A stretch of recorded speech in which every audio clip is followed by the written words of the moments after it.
technical difficulties, folks. Welcome back to the Captain Logan Show. Tis I, Captain Logan. Joining me as always is my wonderful chat moderator and producer, DJ Martinez. DJ, what's new, man? What is new? What have I done since the last time I've seen you? I've been packing a lot. Oh yeah, because you're moving. For the move, getting things ready for that.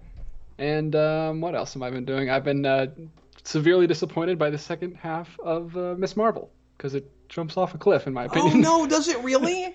No, don't say that. I was only halfway through. I'm probably just at the cliff jumping, if it's true. I really like those first 3 episodes. And then it becomes a completely different thing, and it gets really huge and big end-of-the-world plot with crazy stuff. Oh, no. I wasn't expecting that. I know, and it has the problem that none of the other Disney Plus shows have, where it feels like it's super, super rushed, and it feels like 2 episodes are missing. It was very weird. I'm trying to fix your window because you seem like really far away or really close right now. I'm trying to make this look more like it usually does.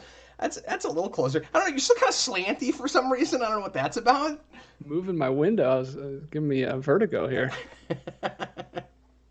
Well, that's disappointing. I'm sorry to hear your disappointed Miss Marvel review. Oh yeah, I was very. Oh, and I also found these today. I've been finding all this stuff since I've been packing up and cleaning the house. Whoa, look at that.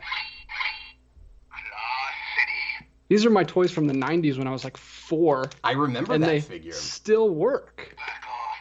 It's crazy. Look at this. That's nuts. I have found never things replaced like that. the batteries. There will be a reckoning. Wow, that I've never seen. Never seen the Silver Surfer? Huh?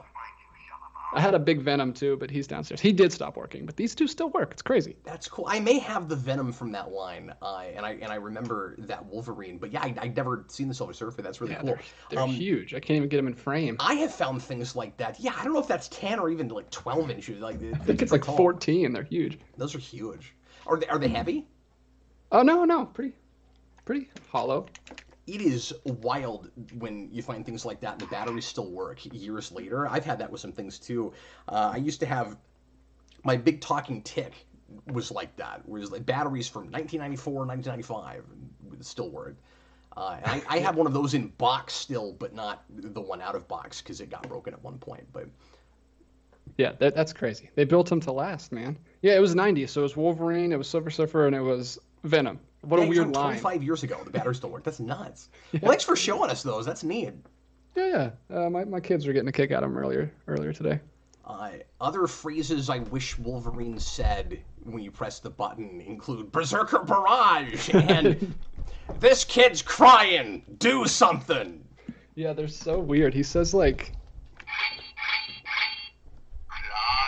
Claw City. Back off, bub. Claw City. Okay, well that's standard. Yeah. Slice and dice. Was that a catchphrase? Yeah, it didn't really catch on like you thought it might have. Slice and dice. It sounds like a Ninja Turtles like pizza reference. That's a thing that my 5-year-old runs around the house and says. I don't know where he got it from. Or my 4-year-old Mikey, he'll be like slice and dice. I'm like, where'd you get that? What is that? Maybe he got it from some toy or something. Other things maybe he should say gin. Yeah. No, I wish they made a Professor X one because you know what we would have him say. Yeah, he would just he would be perpetually in this pose and he would just go ah, just all the time. It'd be awesome.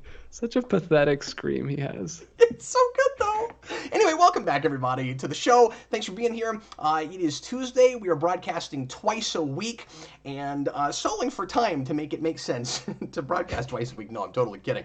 He just blindsided me with those toys and I got really excited about it. Tonight, our lead-in topic is going to be part 3 of our accidental series on the shakeup and craziness going on at Discovery Warner Brothers Discovery, whichever one comes first. It's a merger, allegedly, and we're going to talk tonight about how Zaslav and his cancellations, 10-year plan, reset of the DC superhero line might affect The Batman, with some news or non-news, however you want to look at it, that came out this week, and we may not spend as much time on that that as we have been, because we've kind of gone round and round. Our first part with talking about Batgirl, and second part, I don't even remember what the main story was with that. I know we did more stuff about that.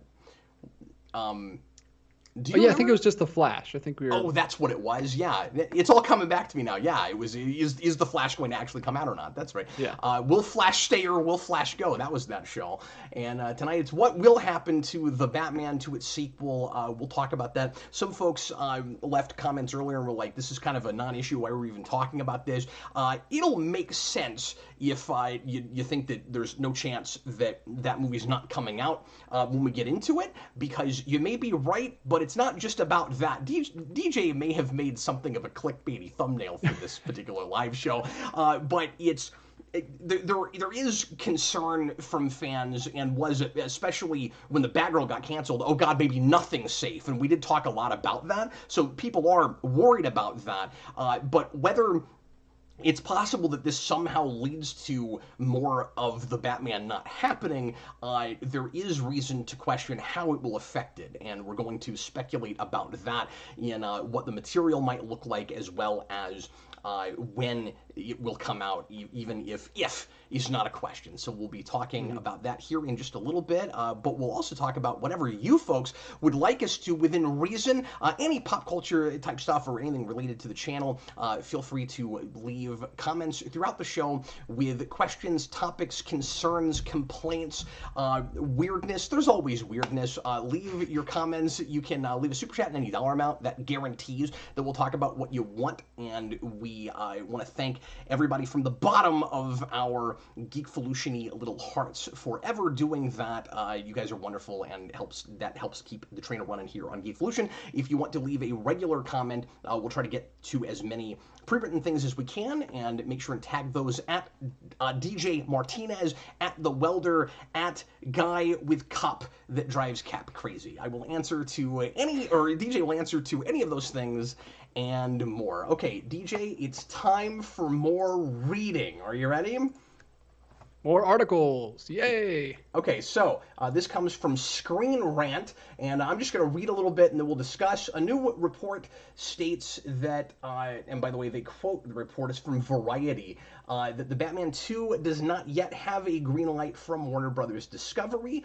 During the Warner Brothers panel, this is important, which is why I'm reading this part. During the Warner Brothers panel at CinemaCon in April 2022, then WB head Tommy Emmerich announced that the Batman 2 would be happening and brought Reeves out on stage. Reeves thanked theater owners for supporting the Batman, saying he was excited to jump back into the world for the next chapter. So essentially, based on that, everybody thought of it as full-on greenlit at that point. And some of you guys might think that it sounds too nuanced, or there's not enough of a difference between it's greenlit or it's in development, but there really is a difference, and it is worth talking about and exploring a little bit, I think. In a new report from Variety, the future of the Batman 2 may be even more uncertain, as the film is apparently listed, as I said, in development, and has not yet been given an official green light from WB Discovery. While Reeves and Pattinson are both attached to the project, the development status implies that the sequel would be years away. Now, it should be noted, before I read any more of this, that if it still happens, it may come out, and I agree with people that say it's likely to still happen, but we'll talk about that.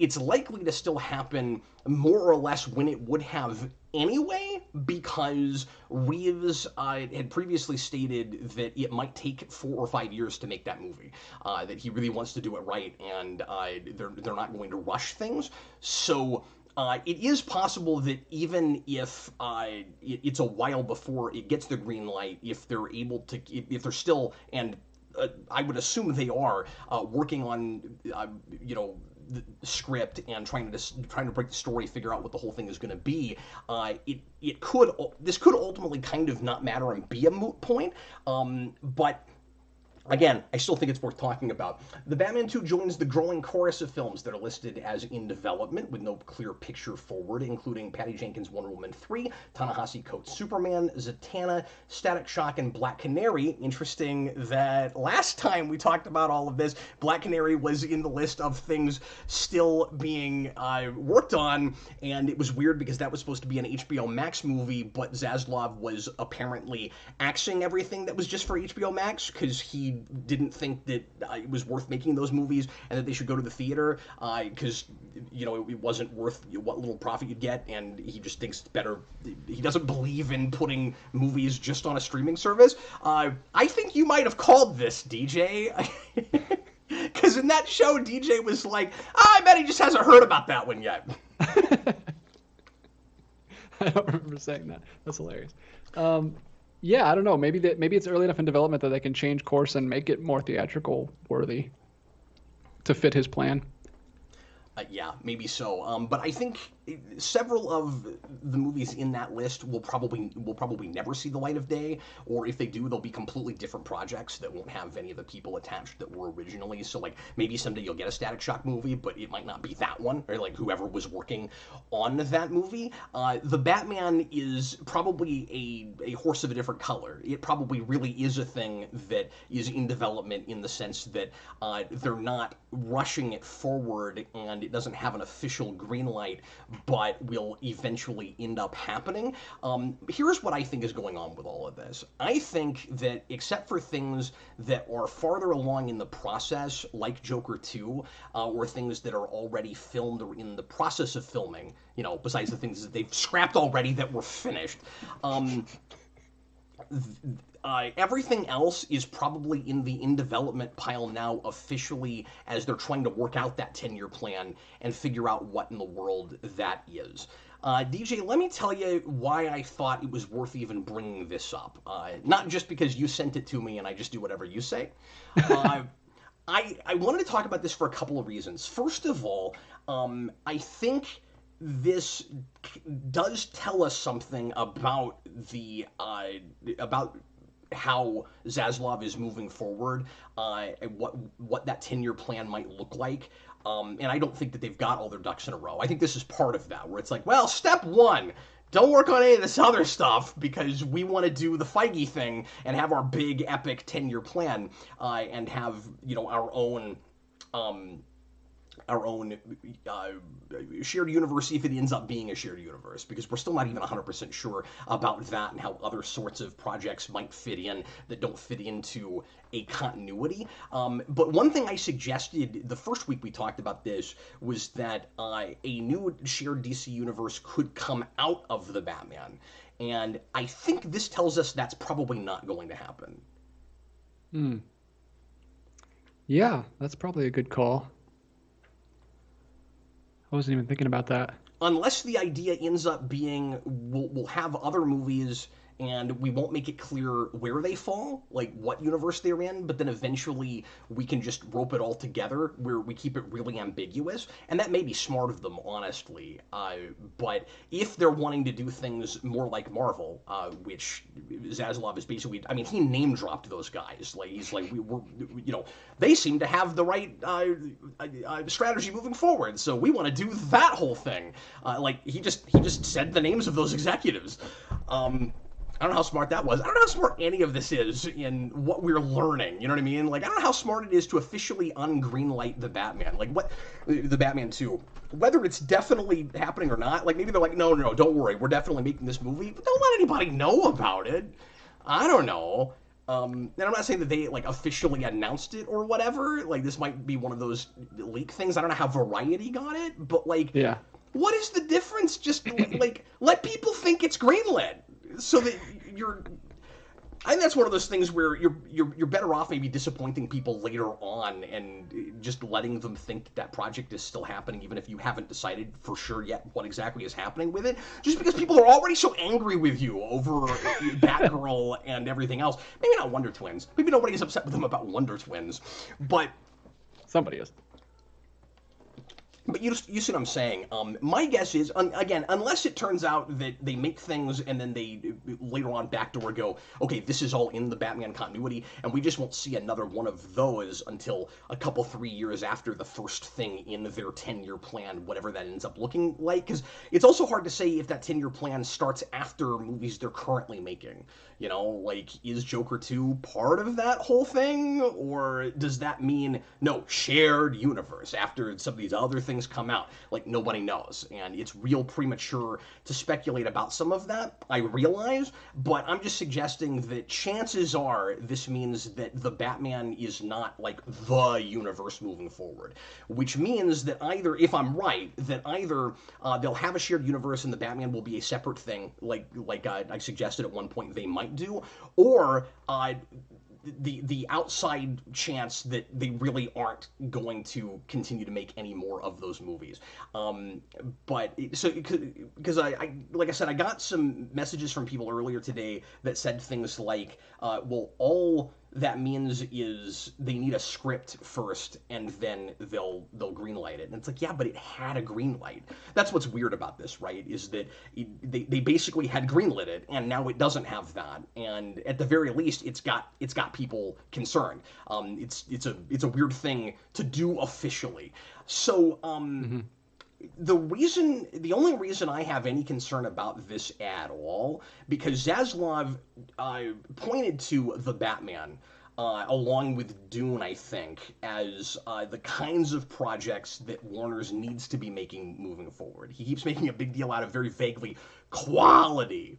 We're all about quality now. I guess they did. I guess before Zaslav they didn't have that, but now they're all about quality, right? Yeah, that wasn't on the market board before. Yeah. So it's that was on his vision board. So or on Warner Brothers. Emmerich wasn't about quality, but Zaslav, he's all about quality.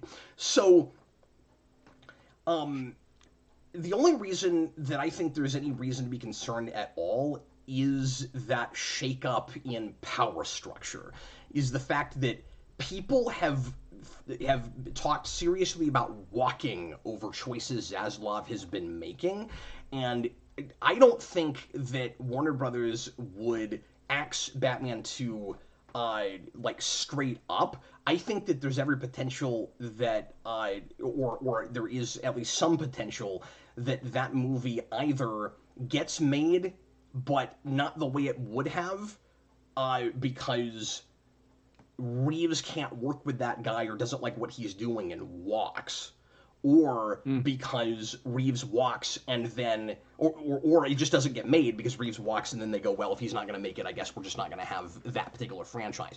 That's the only thing that concerns me about this, is that he clearly had a good relationship with Emmerich, and Emmerich like straight up greenlit his movie and made a big deal out of it at a convention, and now they're going, no, it's in development now. Is that going to affect anything about the project? So that, again, naysayers going, don't worry, there's no reason to worry about this, it's not going to get canceled. I don't think it is either. I think the people making it might have a hard time in the new climate making what they want to make if there's this like grand vision of a 10-year plan, whatever that ends up looking like. That's my fear. DJ, what are your thoughts? Yeah, I mean, that's basically why I sent it over to you, and I thought it was interesting to speculate about how it would be affected. Not necessarily like I thought it was going to be canceled. That's just having to fit a sentence in a thumbnail, and you don't have much room to work with. I wasn't actually thinking that it's going to be completely canceled, but there's no way it's not affected at all by this completely new restructuring of the entire DC universe. Yeah. AMC Comics says that he could see Zaslav thinking, why should we have a Batman series that doesn't impact our main universe? I think it's weird, but he's also been making counterintuitive choices, right? I think it's weird if he were to name drop that as one of the big signs of quality, like the kinds of movies they should be making, and then not greenlight more sequels to it. Mm-hmm. Like, why would you say that? No, and that gives me hope that he is not just trying to do the Marvel thing, that he's also open to having other continuities just running at the same time. which is what I want. Connor says that, yeah, same here. Connor says the The Batman Connor. 2 never received a green light to begin with. It's in development, but a green light means it's been given a go for production. It's in development / pre-production, but that doesn't equal green light. I mean, that's what I thought too, but it's weird that this is news. Like, there was a status change with this, apparently. Like, it was put in the same basket as other movies that were maybe a little bit farther ahead, and then now they're in limbo. Like, I saw a lot of this one didn't, but I saw a lot of articles that said the Batman 2 is now in limbo along with these other movies.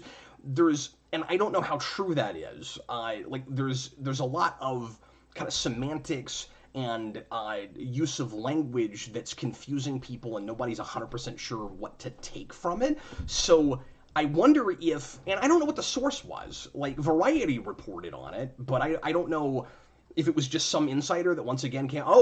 This project is like, because I don't know what the deal is.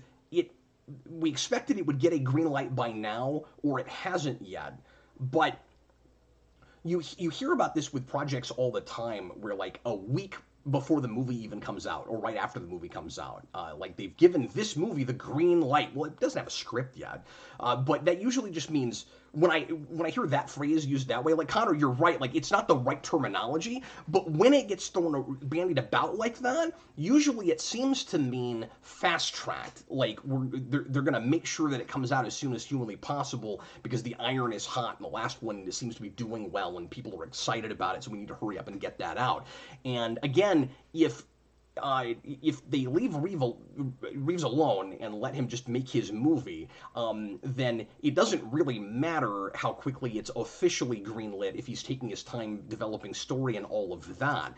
But on the other hand, if they pussyfoot around for a long time, and then he's ready to go, but they're not because they can't get their plans together, or they want to wait until certain of other projects come out. Could we lose him? Could he lose interest in the whole thing? You see what I'm saying? 'Cause, like, taking your time making a movie is different than I'm waiting to find out if they'll even let me make it. Those are different things, and that's why I think this is worth discussing. Yeah, and in one of those articles, I believe it said that, like, the earliest it could be out is probably like 5 years, which is a long time. But again, he was already saying that. Yeah. But, like, the DC universe could be in a completely different place. Matt Reeves could be in a different place. Like, that's a long time to, and he's not going to be working on it the whole time. Like, I don't know. That's why it's just uncertain. I also want to read a little bit of this article from MovieWeb. The movie grossed, the Batman, of course, over $750 million before it began streaming on HBO Max, proving that although many were not expecting the kind of dark noir movie that the Batman delivered, there were plenty of Batman fans who turned up to experience the film in theaters, and the interest in the new world created by the movie also instigated two HBO Max spin-offs, which we've talked about quite a bit, of course, cantering, weird word choice, on Colin Farrell's Penguin and Arkham Asylum. However, like the sequel, there has been only limited information available about their future since the big shakeup at Warner Brothers Discovery. And DJ, I've heard nothing whatsoever about those TV shows since all of this started happening. So that's another question. Like, does that still happen? And if it does, you'd think that those are kind of partly, obviously, there to build the universe, but also to be a commercial for movies that will eventually come out. And whether it's because of like Warner's making him wait, or because he's taking his time, it is weird if we end up with two TV shows that he is actively working on, and it's still 5 years down the road before we get another The Batman. Yeah, I wish I had looked more into that. I saw somewhere, I don't know if it was just like clickbaity or what, that one of those shows had been canceled, but I don't think we have any concrete evidence of that yet. But yeah, there's a lot of stuff going on. I mean, and like, I saw nothing about a cancellation and I've seen nothing for any like major series that didn't seem to be doing real well. But I mean, they did cancel some HBO shows. Yeah, but I don't think they canceled any of their. Well, is Doom Patrol ending soon? I haven't heard anything about Titans or Doom Patrol or any of that stuff. Interesting. Yeah, just non-comic things like Snowpiercer got canceled. Mm-hmm. stuff like that. AMC Comics. I also fear Zaslav is listening to all the noise being made continuously by the Batfleck Snyder fans, taking the Snyder Cut movement as proof of concept. Really? Proof of concept of what? Like, it seems like he's trying to get as far away from that stuff as possible. Yeah, the Snyder Cut wasn't successful for them at all. Like, yeah, it didn't boost their streaming service or anything. It's just a bunch of loud people. Yeah, well, and AT&T was insane because they were like, "That's the ticket." There's all these people that really want this. Must have been a lot of middle-aged guys looking at Twitter and thinking that that's the universe. And then we found out later how much of that was like bots and algorithms and stuff, and it gets really funny. Yeah. I'm not saying that there weren't, of course, a lot of people that wanted to see that movie, either because they thought Snyder stuff was good or they were just really curious like me. I'm glad that we got it, ultimately. But it didn't, I forget what all the numbers were, but there was a lot of information that came out about, like, new movies that came out on HBO Max or even old ones that did a whole lot better than the Snyder Cut. And yeah, it was kind of a flop for them on that platform. Yeah. Philip Kelton, and this is something else about that I think is a good thing to talk about. He says, "This is super chat, 20 Mexican pesos. They didn't learn anything if they are following Marvel." I don't know if I agree with that, but I do agree with, like, isn't it a little late? Like, if you're looking at Marvel now, like, maybe is he looking at Marvel like 10 years ago? He's trying to follow that model, because I don't know if Marvel's in a good place right now. I don't think you want to look at exactly what they're doing now and try to emulate that, because, like we've talked about a lot, that's just quantity, quantity, quantity. And remember, Zaslav's about quality. That's true. But he's, I mean, to be fair, they clearly don't know what exactly they're doing yet. But I would be really surprised if their 10-year plan was like a huge giant laundry list of stuff. I would think they'd be more conservative about it. Maybe I'm wrong. We'll see what they do. Nobody can predict exactly what this is going to look like. I don't think it's going to include TV shows. I really don't. He's making a big deal out of big budget films and trying to get back to movie theaters, and he seems to have kind of a rose-tinted glasses, classic Hollywood look at things maybe. So I bet it's conservative, and it's so weird to use that word with what I'm about to say now, but just compared to Marvel, it would be 2 to 3 movies a year. I think their 10-year plan is going to look a lot like the Snyder one did after BVS came out. Do you remember that? Remember when we had like a timeline of here's all the movies that come out? Like, here's when Aquaman happens, here's when Cyborg happens. I think it's going to look like that again. Yeah, it's going to be really again, the question is, does it have multiple continuities in it? Yeah. I don't know, man. That seems too confusing for him. I'm not saying it would be too confusing for audiences, but it seems like he really wants to streamline. I don't know. He's got a mess to sort out. Hopefully, I mean, he's getting paid enough for it, so hopefully he can get it going. He clearly isn't a PR man, though. Oh no, he's just coming in and just barreling through and doing what he thinks is right. He doesn't really care. I would not be surprised if he even looks at like Twitter or like the news, what everyone's saying about him. I mean, you should do that just for your health anyway. Whatever job you're doing. No, I'm kidding. But I think no, if you're the head of a big company like that, you do have to know what's happening to some degree. You have to look at some current events, I think. But yeah, he's I keep thinking, he's making a lot of mistakes in the ways of alienating people and burning bridges and stuff. Maybe he's got that, because a lot of new CEOs have this. He's got that house cleaning mentality of, well, if people want to leave, let them leave. They're lucky I didn't fire everybody and start over. Like, he might have that mentality. Yeah. So I don't know. Anyway, feel free to keep us going on this topic or any other one. I just wanted to get us started with that whole thing and say that this is all so very up in the air, we can't begin to tell what exactly is going to happen. But my prediction is that Warner's does not axe the Batman sequel. I think they're putting everything on the back burner except for certain projects that were further ahead and that they think will make money for right now until they tell us what's happening. And then that could go right back in the greenlight slot, immediately after they give us the list of movies they think they're making. But, and I also predict this, they will not have 4 Joker movies on that list. I predict that too. But I also 4 different Jokers. But I also think that it remains to be seen whether Reeves will want to work with this regime. Yeah, I mean, I assume if they continue to let him do what he wants, then he'll be fine. But yeah, if they try to come in and I don't imagine him sticking around if they try to come in and change everything or. It's questionable. Just work over his shoulder. We got one from Terry Young, $4.99.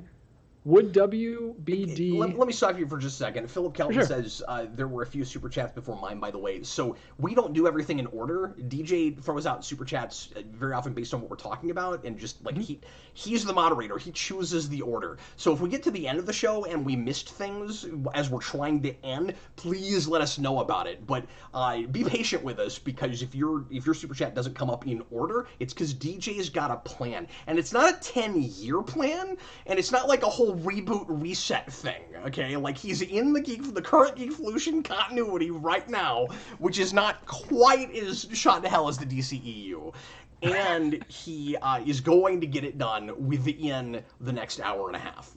I've got to end off at 9:30 tonight, by the way, guys, so this will not be a 2-hour show. Go ahead, DJ. Yes. And I appreciate you guys always trying to keep me on track, but I do copy and paste all of the super chats in, so even if they disappear in the chat, I still have them, so don't worry. Terry Young, $4.99. We appreciate the help. Don't get me wrong. I'm just saying, nobody panic. DJ knows what he's doing. He's done a few of these. Oh, too many. Would WBD ever consider initially having 2 Batman film franchises simultaneously, Reeves and DCEU 2.0? I hope we don't start calling it that. I feel they can make them different enough.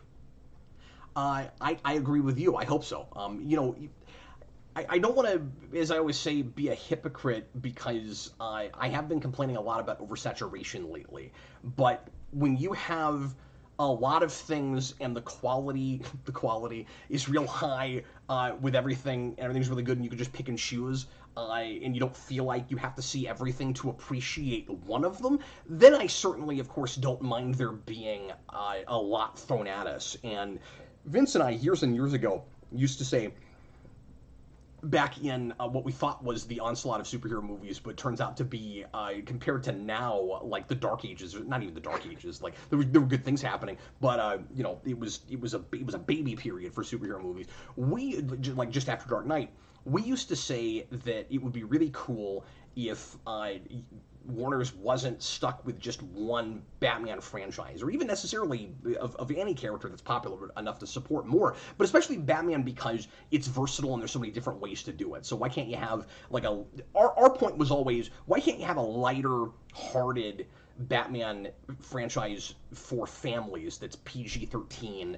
Or, I mean, I would never actually imagine you'd have a PG Batman, but something like more for families. And then the harder R thing that we got with Reeves. Why do you have to market that to kids and have, like, toys and Lego sets and stuff, storybooks and things? Like, well, it's Batman, so it's supposed to be for families, so we'll get it as close to PG-13 as possible. But, like, The Batman is not a family movie. That's a movie for adults. And I love that it's for adults, but there's no reason that you can't have the other thing at the same time if it's all good. So, yes, of course, I would absolutely love to have that, and it would have been cool to imagine if the DCEU had worked out better than it did, and if Affleck, because I like Affleck as Batman, got to play a better written part, that you could have had that with The Batman, but you never would have had that had it worked out, because The Batman would have been a prequel film written and directed by Affleck, and that would have all been part of the same continuity, so that never would have happened. Yeah. But you could absolutely have the big, like, over-the-top kind of MCU style, like Wonder Woman tone Batman who's fighting with the Justice League, and then also have the noir, dark adult Batman running around too. Of course, yeah. Basically like a Cape Crusader Batman and a noir detective Batman. That'd be pretty cool. So was the question, should they do that or is it likely? Because I don't think it's likely, but I Yeah, would it was love it was that. more that. He said, would WBD ever consider initially having two Batman film franchises simultaneously? Well, I say that. If they're, I don't know, if they're of the old mentality of synergy, that like we're worried if the old embargo thing that we've always had with TV versus movies, where if there's a Batman franchise going on in the movies, you can't have a live action Batman in TV. So like Batman Begins is out, so we'll never see Bruce Wayne in Smallville. That's stupid. Why not? How's it not good advertising for that? What, are people going to be confused? It's Smallville. We know it's not the same continuity. Who's dumb enough to be like, I'm so confused? And even if they are confused, is it going to lose you dollars? How does it lose you money? They're still going to see it if they like Batman. That whole thing never made any sense to me. But they could still, to some degree, have that mentality, and especially because Zaslav seems to be pretty old school about things. So there is that worry. But if they do continue the Batman franchise, and they have their own shared universe, and I've talked about this before, are they going to have a shared universe of DC characters without Batman and do sort of the X-Men thing where it's in its own pocket? I realize that was for different reasons, but you know what I mean. If it's like we've got this Batman universe, we don't need to have Batman in our DC things, so we'll just like excise him out of that. I don't know. Like I have no idea. I hope not. It would be way cooler to do it the way you're talking about. Yeah. But I could also see that too. I don't know. It's also up in the air right now. I could also see having like a more noir side of your universe and then having the big gods like Superman, Wonder Woman, Aquaman. I don't know. Because on the other hand, Zaslav, I think, reportedly saw and liked The Flash. And the only reason it's still up in the air about whether that'll come out is because of all the crazy stuff going on with Ezra Miller, who, of course, we spent the whole last show talking about. And I don't know why in the moment I forgot about that, because that was an epic show. That's all we talked about the whole time, was the craziness that was going on with Ezra Miller, and will they make that movie happen or let it come out.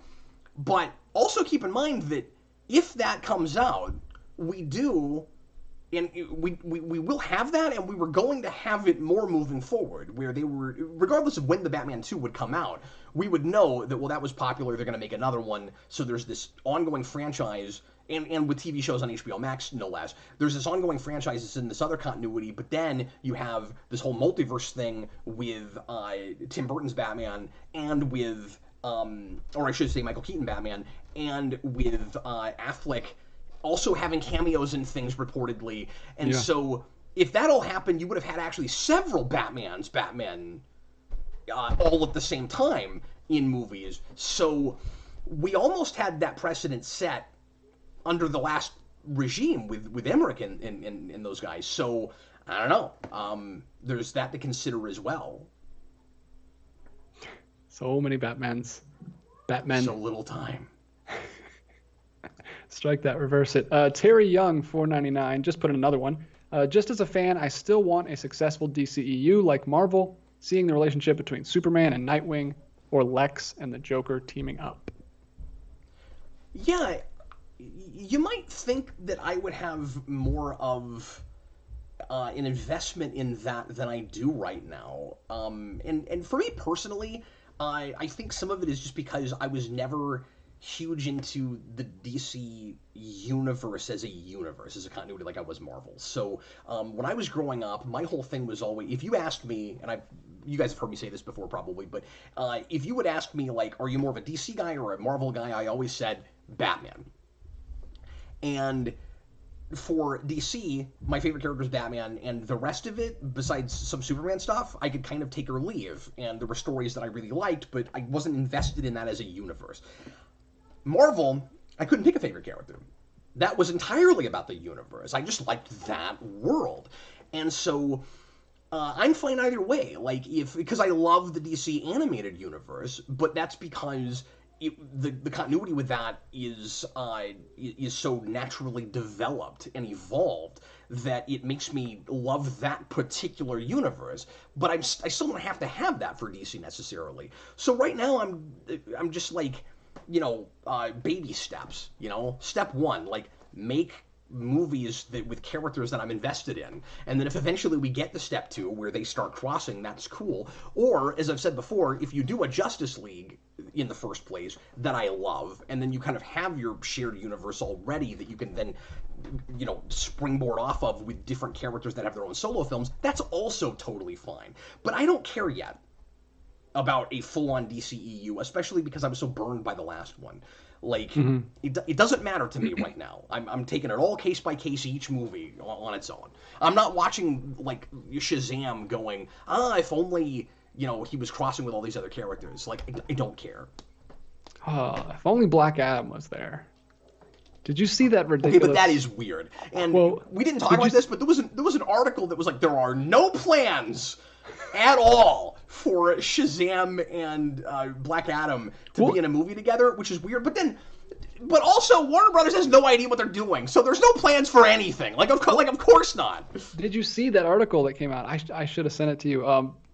It was just another stupid thing that The Rock said, because he was like, yeah, I put my foot down or something. Like, I knew we shouldn't put that Black Adam shouldn't be in Shazam. I knew it would be doing the character a huge disservice. I'm like, have him as the villain to his hero? What are you talking about? He doesn't need his own movie.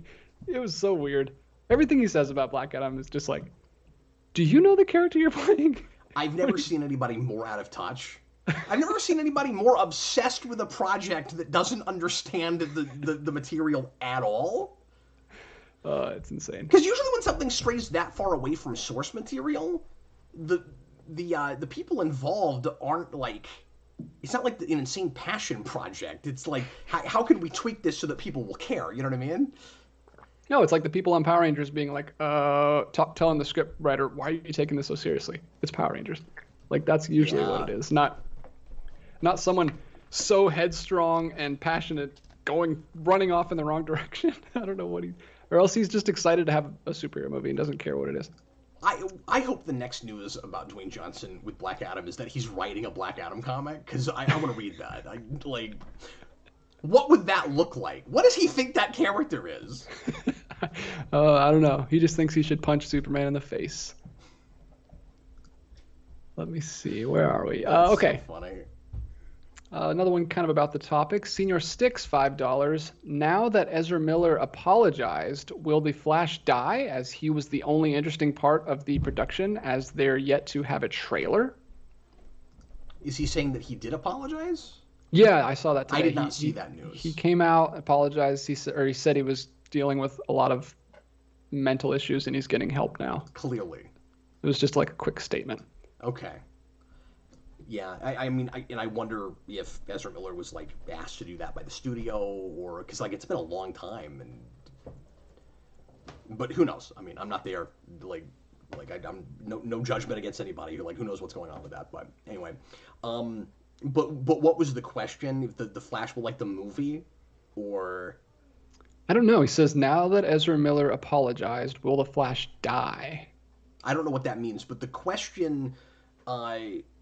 The first question that comes to my mind is that the beginning of scenario 1 of 3 that we talked about last time, that one of their ideas moving forward with that project is still put the movie out but have Ezra Miller apologize and then do limited press for the movie. And now Ezra Miller's actually made a statement. So I wonder if, whether they asked him to do that or not, I wonder if moving forward they'll be like, okay, like let's look at people's reaction to that and see if anybody's positive on it and see if we can use that to damage control moving forward and then still get our $200 million movie out. Yeah. I don't know. But if you mean like, will the character die? Like, I don't think they're gonna at this late in the game change the movie so that he doesn't make it out at the end of it. If you literally meant, will the Flash die? But I wouldn't think that news means the movie's definitely not coming out. I think it's more that's more evidence to support that maybe it still will. I don't know, but I don't think Ezra Miller will ever play the character again. Yeah. Real quick, Philip Kelton, in reference back when we were talking about the 90s toys, said, what your children says sounds like what Mikey says in the first TMNT during the scene where they cut the pizza into slices and a piece falls on Splinter's face. Oh, Slice and Dice, yeah. Maybe that's what he's quoting. No, he's got a toy that says it. I think it might be a Turtles toy, but I can't remember. I forget, but I just always, were we talking about the Slice and Dice thing? Because I always go back to, every time I hear that, it's in a more, like dark and kind of unnerving context, because it's the mutants in Dark Knight Returns. There's that mutant that's constantly just saying, slice and dice, so they'll get in a fight. He wants to rip everybody apart. Slice and dice. Yeah. That's all I can think of whenever I hear that now. That might be the most versatile catchphrase in all of comics. You got Wolverine saying it, Ninja Turtles, and Batman. Thugs. Although the toy that you have in your hand with 25-year-old batteries that still work might be the only time he's ever said that. That's true. Because I don't remember that in that show or anything. And I'm also wondering, yeah, that's from that show. Yeah, it's based on the show. Or comes out around the same time as that show. Yeah, these are all based on the 90s shows. But yeah, Slice and Dice. Back off, bub. Slice and dice. It's so weird. Got it right up in the microphone. That sounded really good. Well, so you say those are all based on the shows, but I would be curious to know when those came out, because Surfer's show wasn't until like 97, 98. And I don't think he appears in anything before he got a show. But I could be wrong about that. Maybe there's an episode of something I'm forgetting about that he shows up in. Yeah, I assume it would be around that year, because I wasn't... It says... Yeah, it just says Toy Biz and Marvel Entertainment. Yeah, I was born in 92, so I had to be like 5 or 6 before I started playing with these. So it was probably around 98. Fair enough. I was assuming 95 or 96, but... This is not interesting. Let's move on. All right, very back, all the way back to the first Super Chat of the night. Thank you. Goofster123, $10 coming from Goofster. Hey, we appreciate it, man. Thoughts on the CW's new owners saying that the age of the median viewer is apparently 58? 58. Yeah, because I know, bizarre. He says, because I know my boomer parents enjoy the multiverse of madness that is Riverdale. That's all I heard people say when that article came out was, oh yeah, all these middle-aged to elderly people watching Riverdale. Like, that was the show everybody brought up. That was almost the lead-in topic tonight.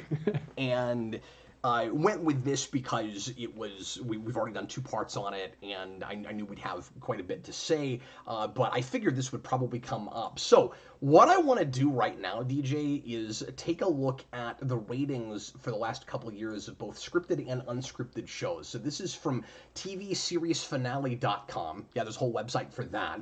And these are the ratings. Now notice, first of all, that you look at the viewers category, and nothing ever breaks 1 million viewers. They don't have one show, either scripted or unscripted, that does better than the average Red Letter Media video. Now, to be fair, that's when they air, but still, it's pretty nuts. Broadcast television, nationwide, they've got nothing in the summer or spring that hits 1 million viewers at all. Like, it used to be they'd have at least that one show that everybody was watching, you know, some kind of like competitive reality TV show or something. They don't have that anymore. But what I want to do is, and so keep in mind, they've been operating at a loss forever. And the reason this news came out is because of an announcement that, what is the name of it? I can't remember. The company that bought them, or that is in the process of acquiring them, I should say. Not buying them, buying their debt, not giving them a penny.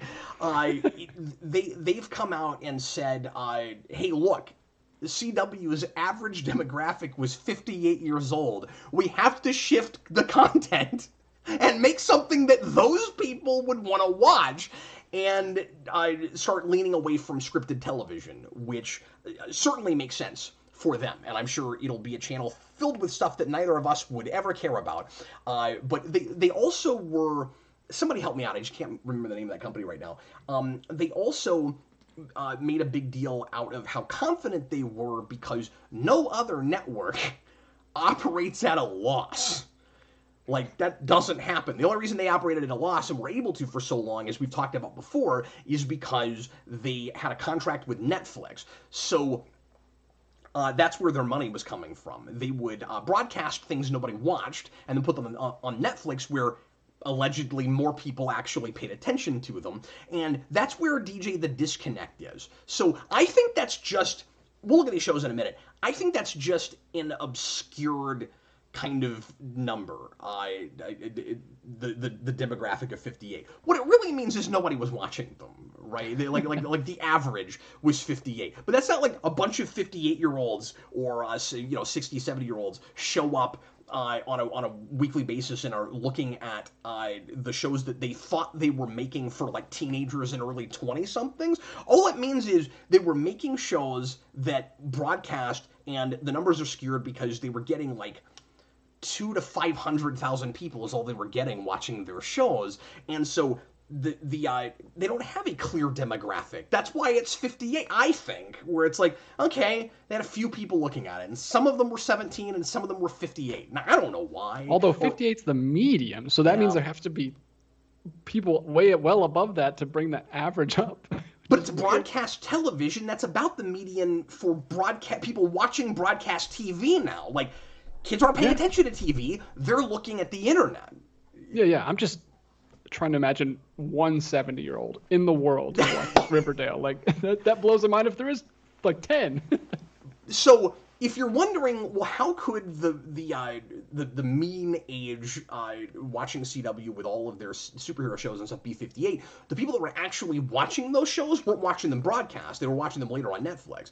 But let's look at the shows that they had regardless, and see if I'm wrong and there really were that many older people looking at this stuff, if that makes any kind of sense whatsoever. So let's first look at their unscripted stuff, because after all, the new strategy is let's go unscripted because that's who's watching it. Well, their unscripted stuff was Penn and Teller Fool Us, which was their highest rated show. And even still, and that's shocking that show was still actually performing as well as it was. And by the way, I like that show a lot, because Penn and Teller are great, and Magic is fun. So like, and also... But that's not a broad, that's a pretty narrow, you would think. That's why it's nuts that that's their highest rated show, DJ. I know, it's crazy. It's the closest they get to 1 million viewers. Whose Line, World's Funniest Animals, Great Chalk Count Showdown, don't know what that is. Legends of the Hidden Temple. When did Nickelodeon sell that off to Warner Brothers? Oh, I saw that. I didn't know that was on CW. I saw that when a season would uploaded to Netflix, and I watched like an episode. But I knew they rebooted it. I didn't know it was a CW thing. But see, I didn't know that they rebooted it as a like a game show type thing again, because at one time, a few years ago, I saw some kind of commercial for like a scripted TV movie they were making based on that. Oh, weird. And I thought that's all they did, and then I guess it was a show again. So that's strange. Anyway.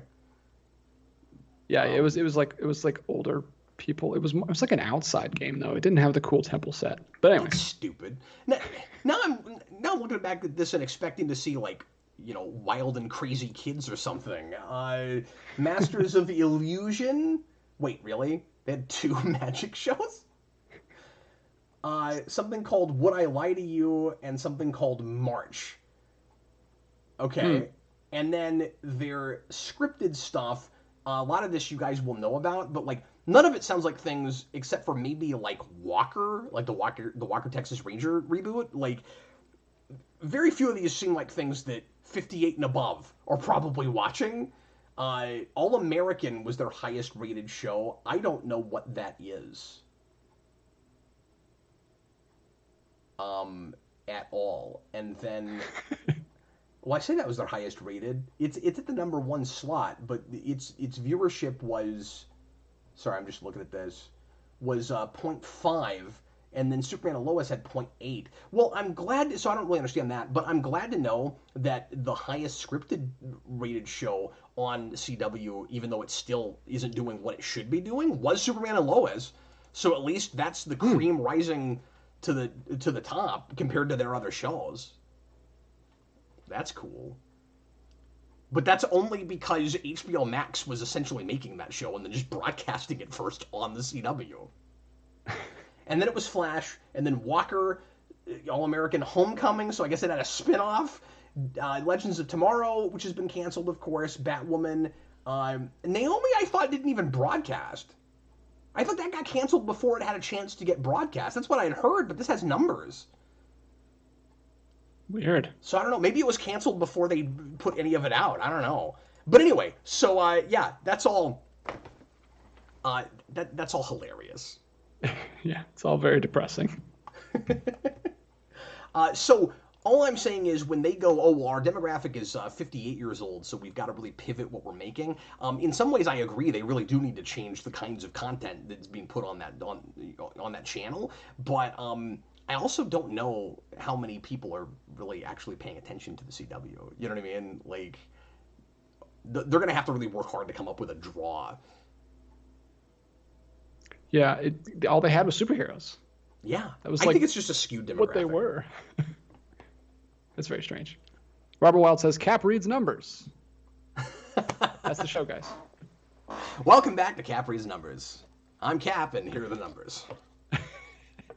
That's great. All right, moving right along.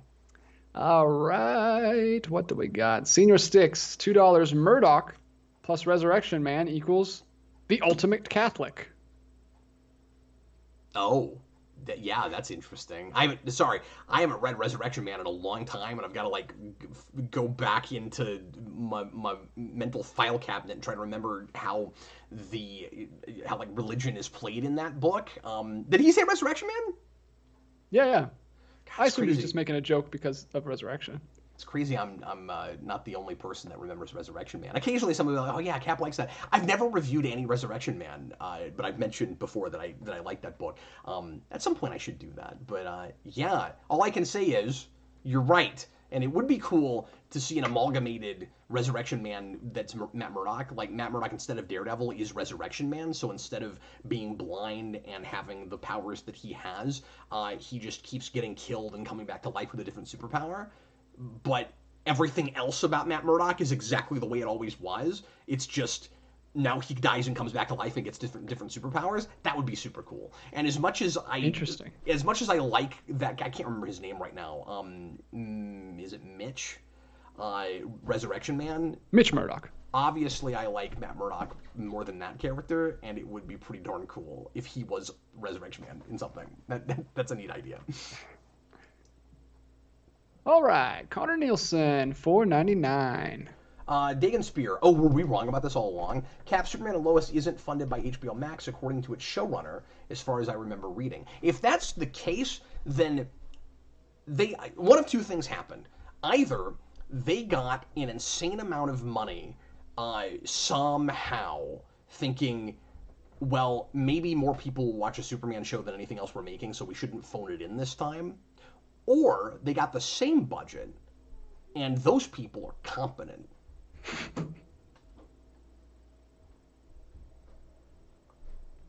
Enough said.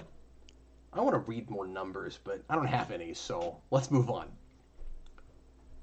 All right, what do we got? Connor Nielsen, $4.99. Hi, Connor. If you could take a month off, if you could take a month off to take a plunge into the complete filmography / bibliography, etc.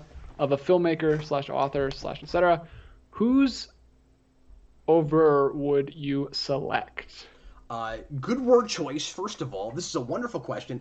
Did he say just filmmaker? I can't pick an actor? Yeah, it's more like creators, like authors or filmmakers. I was working ahead of him, and I thought he was going to say actor, and I was all set to say Rutger Hauer, and then it wasn't actor. So I got to come up with a filmmaker and one that I would watch. See, whenever I latch on to a director, it too often ends up being somebody that's only made like 4 or 5 movies. Like it's very often not somebody with a big, long history.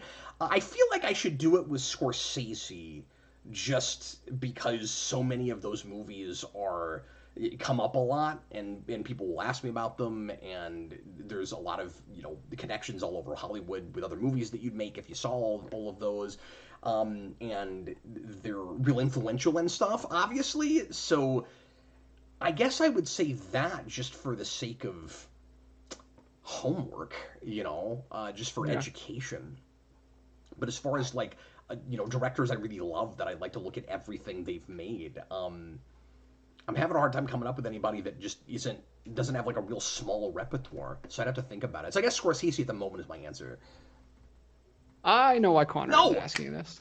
Richard Donner, actually. I'd like to see the rest of his filmography. I'll say that. And also maybe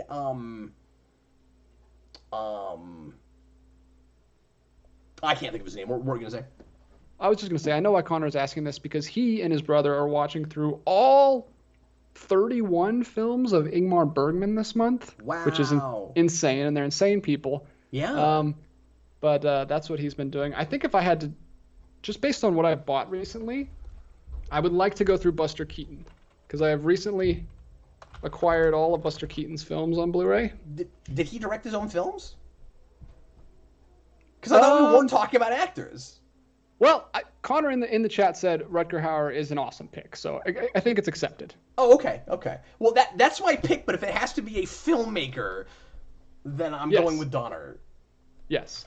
Well, if it has to be a filmmaker, then Connor, you probably know my pick. I would go with Jacques Tati because I just bought his box set that has all 8 of his films and all the short films in it, and I want to get to those soon because I just watched the first one. But yeah, I want to get through these because I just picked these up, and I haven't seen much of his stuff, and I would like to finally get some of that stuff knocked out because he's a big stunt guy.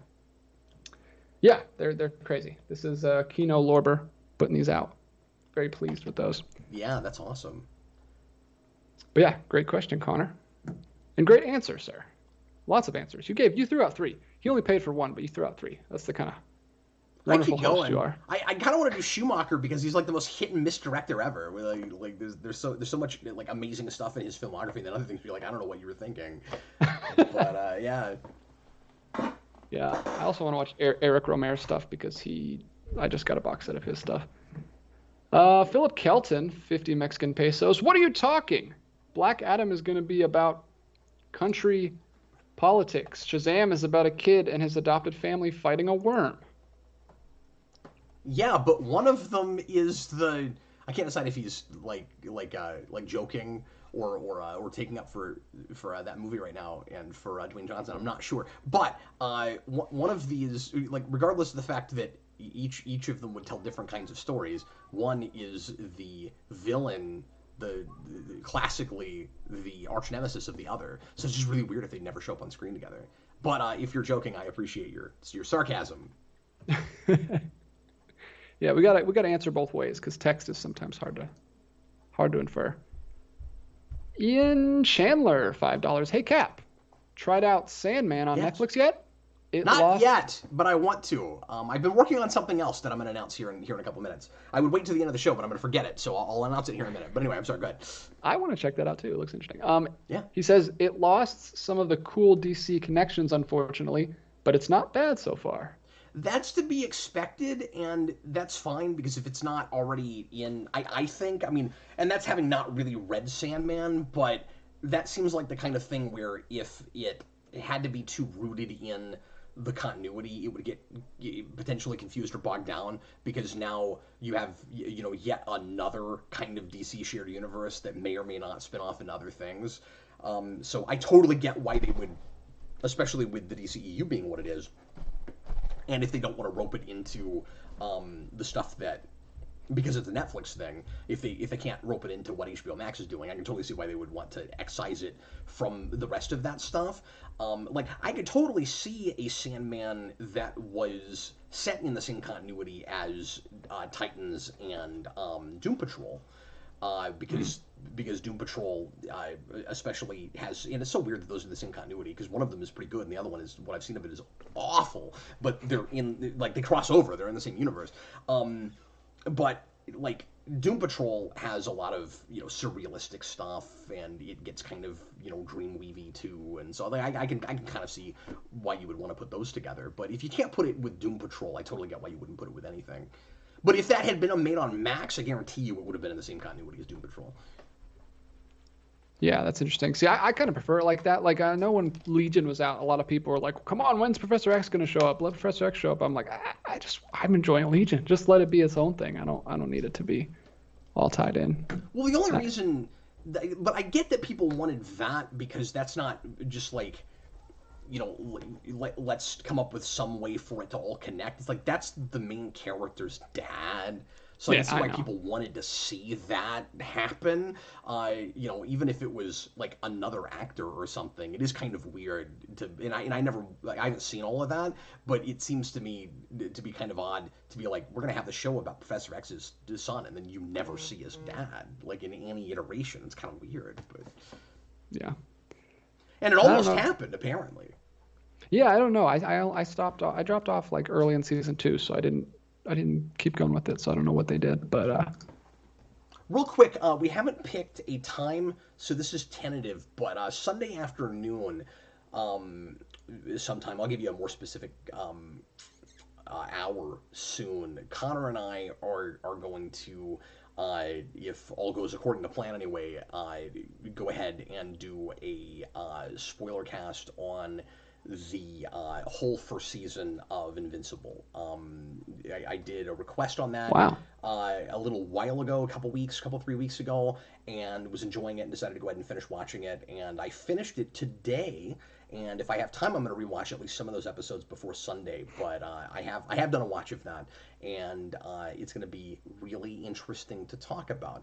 And as late to the party as I am on that, and I won't give anything away right now, but given how that season ends, I'm really glad that I waited till now to watch it because it's been taking them so long to be able to put out the second season, and it's apparently, like, there's still not even a release date, and it's not supposed to happen until the beginning of next year sometime, or like hopefully early next year, and I'm like, I don't think I could have dealt with waiting that long. Like, it's already going to suck that I'm going to have to wait probably half a year.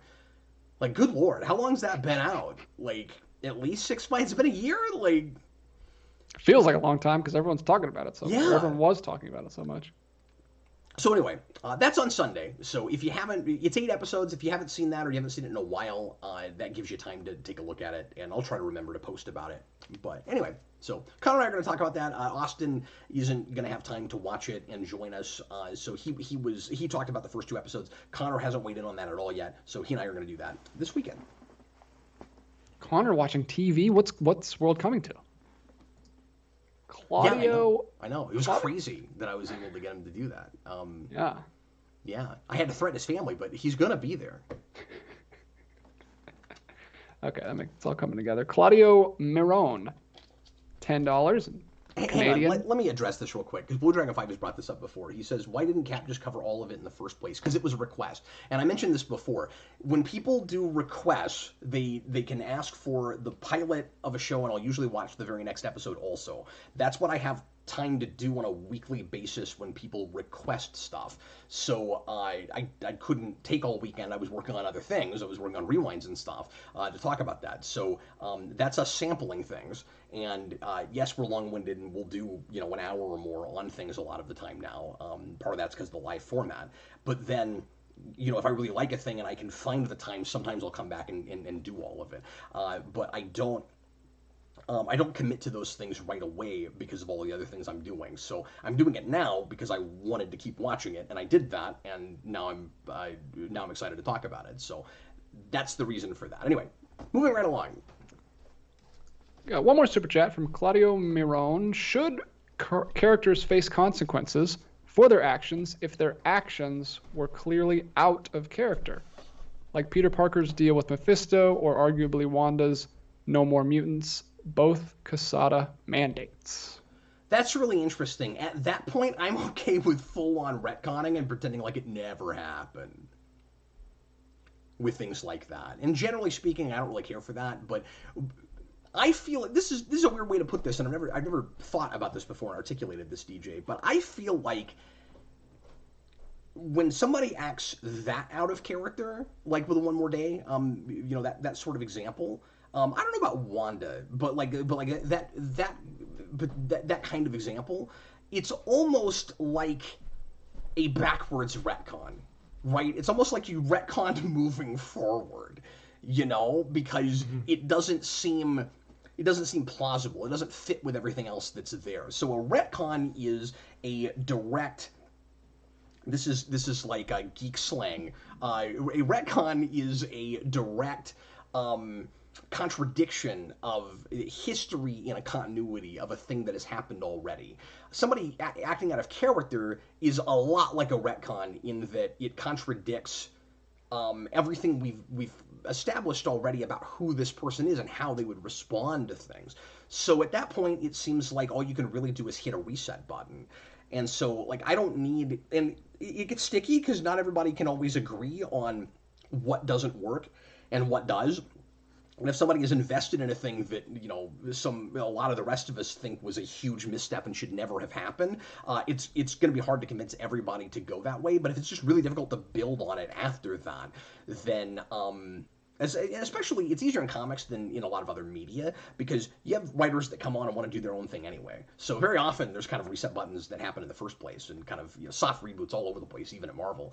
So in a case like that, I don't know that I care, even if you don't retcon it, I don't know that I care that much about what the consequences are if the character is himself again. If he continues to be out of character and he's that guy now forevermore, then yeah, he deserves it. You know, what a jerk face.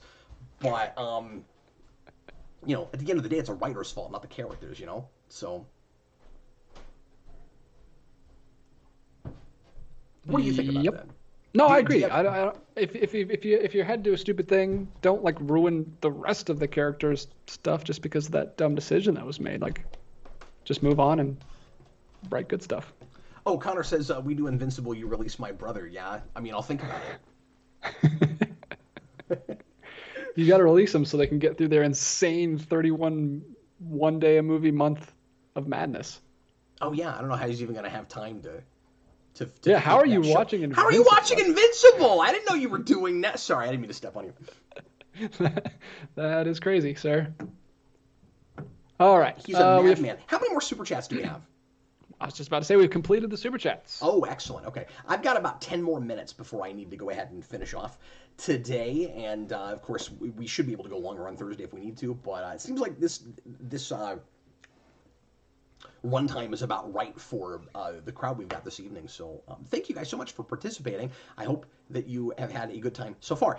If you see good pre-written questions, go ahead and toss those out. And last call for Super Chats. If you want to throw some more out there, I've got time to probably tackle 2 or 3. But I'm going to try to end as close to 9:30 as I can. So go ahead.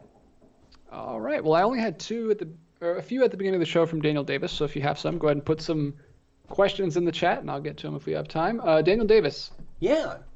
Would you rather be rich or famous? Rich, definitely. Yeah, that's like the easiest question for me. Rich. I don't want to be famous. There was a time where my answer would have been flipped because I used to be a dumb kid. And when I was a kid, I had that ambition where I felt like, you know, to feel important, you wanted everybody to know your name, and it was some of that. You know, I definitely had kind of a what's the word? I had that sort of a complex where delusions of grandeur. I certainly had that, but I think a lot of it was, you know, I wanted to make that like great movie or comic or some kind of, you know, sprawling continuity that became, you know, a big staple of Americana or something that was really influential and that sort of thing. And I wanted everybody to know my name for that. And as I've gotten older, I've realized just from, you know, horror stories and watching things happen to, you know, actors and directors and, you know, musicians and sports people and you know, all kinds of famous people, how being famous can be a real negative thing. And if you get too famous, it becomes really difficult to live life on your own terms and to be able to even leave your house and that kind of thing. And I realized, oh, it's just unrealistic. If you could be famous sometimes, if it was somehow possible for everyone to know who you are and also leave you alone, I would take that. But that seems, of course, impossible. And so it's just it's unrealistic to be famous. Human beings were not built to be famous. We don't know how to handle it. None of us do, really, entirely. I mean, some people do a really good job with it, but I think on the whole, people are not really equipped for massive levels of fame. So like, I'm I think as famous, air quote, as I would ever want to be. I think enough people know who I am, I'm good. You know what I mean? And like, I don't even have that thing where it's like, oh God, like people need to know me, or I feel like I'm pointless. I just mean that like, I have a little bit of a following on the YouTubes, and that's fun, and there's more positive to that than negative. But over the years, the little bits of negative of that I've dealt with is enough for me. You know, like I'm good. I'm kind of fine if like nobody else ever figures out. You know, I don't have to be like the million subscriber channel or whatever. So I don't know. It just seems like fame is like a side effect sometimes of being wealthy. I also think you can be too wealthy. I don't have to have a ton of money, but being comfortable is good, and I could stand to be richer than I am. I'll say that. So like, I don't need to be more famous than I am, but I'd be okay with having a little bit more cash than I have. Like that'd be okay. Yeah, that can also be a negative too, but I think it can, absolutely. But like, I've got 5 kids. Like, I could use more cash. Yeah, you can always, and I think that's easier to manage. Like if you're married, you can balance each other out. Like you have checks and balances, and you can manage money and easier than fame. Too. Fame, like your wife can't help you if people are taking pictures of you at the grocery store. Like that doesn't. There's no one that can help you with the problems of being famous, but like no, and money you can help other people in your life help you and manage and stuff like that. And it would be harder for her to help me emotionally with that too, because it's not something she can relate to. Mm-hmm. Like, she hasn't had to deal with the public persona thing that I have in my small way, you know, on the channel. But if we were both wealthy and there were, difficulties that you have with that, then you'd have each other to back each other up. Yeah. And also, let's face it, I would not be the reason that we would be wealthy. So. All right, some new ones coming in here. Have you watched? This is from Spider Fan. Have you watched any of Harley Quinn season 3? No, I have not. I'm not caught up on 2. I just lost interest in that at some point. Like, I was liking it fine, and I know that's not for everybody, and it's not even really my thing as far as how vulgar it is. But enough of it was funny. I was enjoying it, and then, like, just I don't know. A little bit of raunchy cartoon stuff goes a long way for me, so I kind of forgot to keep watching it. I never caught back up. So, and I was watching it with Brandon, and he and I haven't had as much time to hang out together lately. Brandon went off and got a girlfriend. I don't see him as much anymore. I know. I'm so happy for the man. I am too. Posting about it. He seems super happy. He's got a life, man. Now he doesn't have time for this. Exactly. Yeah. Everybody always leaves. At some point, people got better things to do. Yeah, you got to have them sign a contract where they can't get a life or life partner or anything. They're just slave to Geekvolution for the rest of their life. Well, why do you think I've resorted to kidnapping members of Connor's family? Exactly. It's necessary to do. This is a good one from... We're joking, and that's all in good fun, by the way, folks. I would never threaten anyone's lives or their family. Come on. Hopefully they know. If they... who knows these days? AMC, I never know what you can even joke about anymore, you know? Like, Connor and I are on the same wavelength. He knows what I'm doing. Yeah. Connor's a good guy. He's got to be careful, because I've got his brother. Yeah, I mean, he's got to laugh at your jokes. Here's a good one from AMC Comics. Captain DJ, what superhero animated series would you like to see get the X-Men 97 or Young Justice Season 3 and 4 revival treatment? Yeah, you go first. No, put me on the spot. Yes, I am. Well, I mean, everyone's going to unsubscribe if we don't say Spectacular Spider-Man to start the conversation. But I think we should throw some other ones out. That's the obvious one. We've talked about that a ton. Yeah, because that was really good, and also it got canceled prematurely. Only 2 seasons, so that's the obvious one. What else? It's interesting. I don't know if I would consider that the same thing as the X-Men 97 treatment.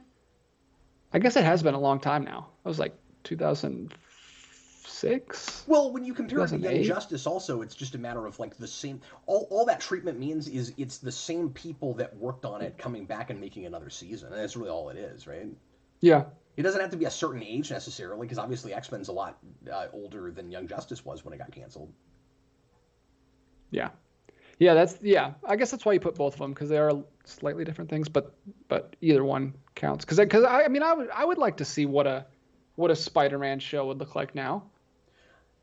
Just in 90s Spider-Man.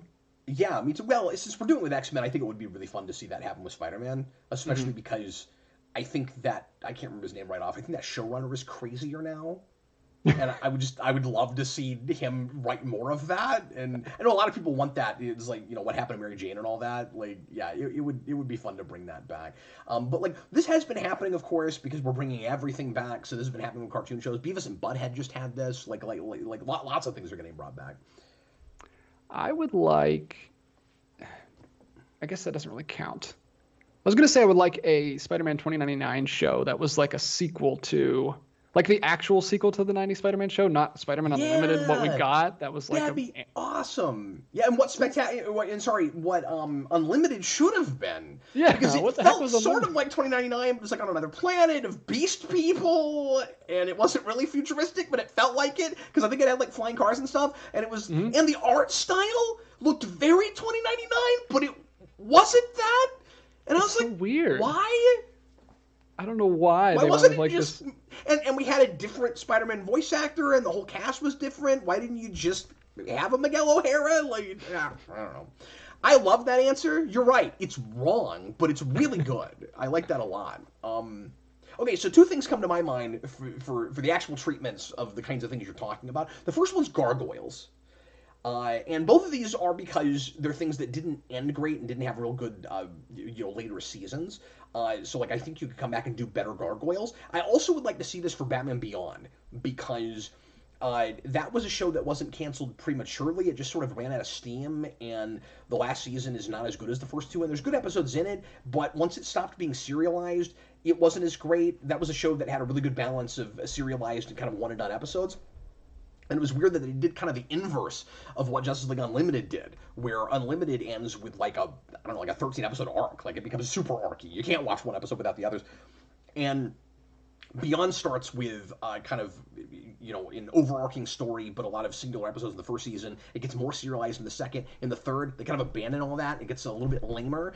And I'd love to see that come back and go back to what made that show great, but maybe actually do one story over 10, 12 episodes. So that's my answer. And it'd be fun to do it with Kevin Conroy now because, like, he's not 80, but he's older. Mm-hmm. So him voicing 80-year-old Batman now, when he's in his late 50s, early 60s, wherever he's at now, where his voice is a little more grovelly, would be really cool. I'm gonna look that up. I wonder how old he is right now. Yeah, that's where I was kind of going with the Spider-Man 2099 thing, because I can't get excited about bringing back the exact cast and just doing more of it because it's so much older now. Your idea is so much better. But we just got a lot of super chats coming in, so we should blow through these. Better knock them out because this is when I was going to end the show. So yeah, let's do that real quick. All right, Terry Young, any updates on the Night Quest discussion vid? Oh, thanks for reminding me. No, we've just been in the middle of so many other things we haven't gotten around to. I haven't even talked to those guys yet about getting those books read and a video done. I promised Kareem that the next thing I would do with him is a Marvel thing because we've reviewed like exclusively DC things together and he's much more of a Marvel guy and he's like, why do I never get to review Marvel? And I'm like, fine, Kareem. So he picked I think the first volume of Miss Marvel, which I've never read, and he wanted to talk about that. So we're going to do that at some point. Oh, cool. I was going to try, because Austin can't do a show this week, and I'm going to have to do something solo because I couldn't. The guys I wanted to do stuff with were busy because it was short notice. So let me mention that real quick too. By the way, I'm doing, because it's request month. I'm doing all requested stuff. I was gonna try to get Kareem to do a video with me this week, but he's busy. So I'm gonna do Spider-Man Blue, which was requested by Elliot Slater on Patreon. That's one of the more recent requests. And so I'm going to get a little bit ahead on that and do that on my own, Flan Solo on Friday. And if that goes quickly, I might do a game stream that night or some other commentary thing. Something fun, just because usually Fridays I'll go 2 or 3 hours and go kind of into the wee hours of the morning. But I don't know yet, so everybody just kind of bear with me on that. But anyway, quick plug for that. That's what I'm doing Friday. Here is Philip Kelton. 50 Mexican pesos. Play Undertale with Jason in the time that you would be watching Harley Quinn. I will catch up on that show at some point, though. But yeah, we need to finish that. I need to start over now because it's been so long. Oh, he's 66 years old, Kevin Conroy. Oh, that's not too bad. Robert Wilde says he won't allow me to end the show on time.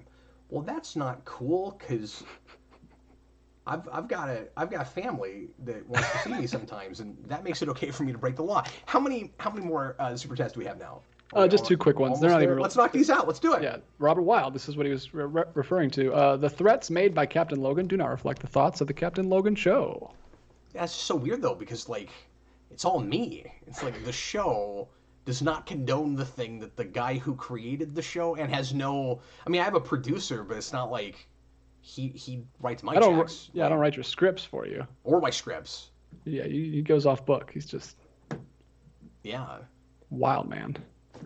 Threatening people's brothers and families. That's all you know about. Threatening to watch Star Trek Lower Decks and react to it. And the last one, I had said that. Yeah, maybe we'll do that Friday, and you guys can see me throw up on camera for the first time.